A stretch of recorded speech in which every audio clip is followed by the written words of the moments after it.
মুখ দিয়ে হাদিস কোরআন বের হয়, বুখারী শরীফ বের হয়, তিরমিজি বের হয়, মুসলিম বের হয়, আল্লাহর কালাম বের হয়, সেই সমস্ত লোক কুচক্রী মহল তার মুখে প্রস্তাব করবে, ও আল্লাহ তাদের উপর গজব নাযিল করবে।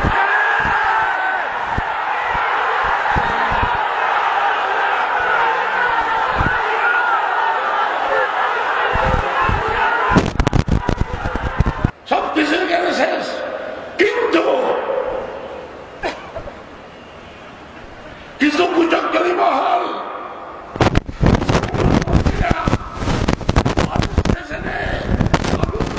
কারণ কি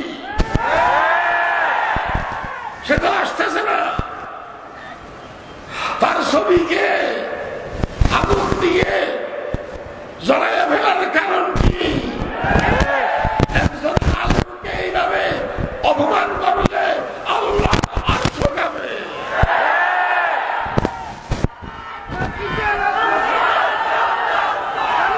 ও মাননীয় সরকার, মাননীয় প্রশাসন, এগুলোর দ্বারাই আপনাদেরও সমস্যা হতেছে, আপনাদেরও সমস্যা হবে। ওইটা সম্পূর্ণ হয়ে গেছে, আসবে না, সে নিজে আসবে না, আমরা আনবো না, এটা সিদ্ধান্ত হয়ে গেছে। আবার তার ছবিকে আগুন দিয়ে পড়ে ফেলার কি কারণ? আপনারা তো নবীর শত্রু। ফ্রান্সের মেট্রো ছবি আপনারা পড়েন নাই, মেট্রোর ছবি আপনারা পড়েন নাই। একজন আলেমে দ্বীন হাফিজুল কোরআন শাইখুল হাদিসের ছবিকে আগুন দিয়ে পড়তেছেন। কিছু চিটাগাঙে, চট্টগ্রামে কিছু টাকা, এবং ওনার ছবিতে এক মেয়ে নাকি ছেলে ছবি দিছে, মুখের ভিতরে ওই মেয়ে নাকি ছেলে প্রস্রাব করতেছে।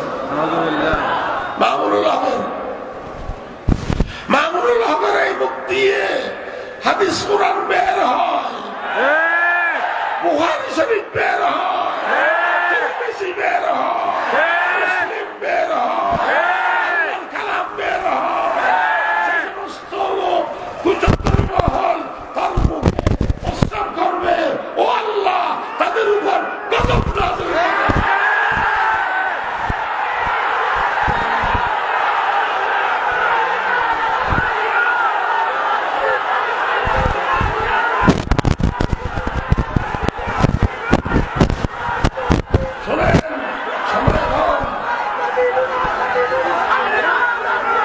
আপনাদের কথা মতো আমরা চলতেছি।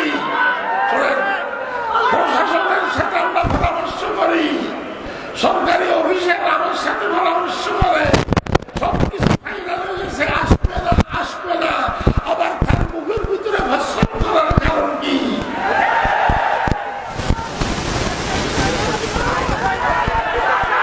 আপনাদের তারা তার মুখে ভাষণ করেছে, তাদের মুখে সিগারেট, আর মামুনুল হকের মুখে বুখারী শরীফ। যারা প্রস্রাব করাইছে তাদের মুখে শরাব, মদ।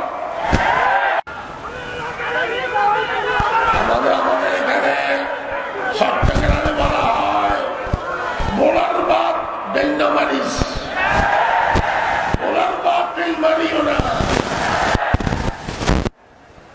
আল্লাহ আছে কিনা? সিদ্ধান্ত হয়ে গেছে, আসবে না। এরপরে এই সমস্ত জুলুম, নির্যাতন, এই সমস্ত অমানবিক আচরণ কেন করা হলো? আমি প্রশাসনের কাছে দাবি করব, যারা ধরেছে তদন্ত করে বের করে তাদেরকে দৃষ্টান্তমূলক শাস্তি করে।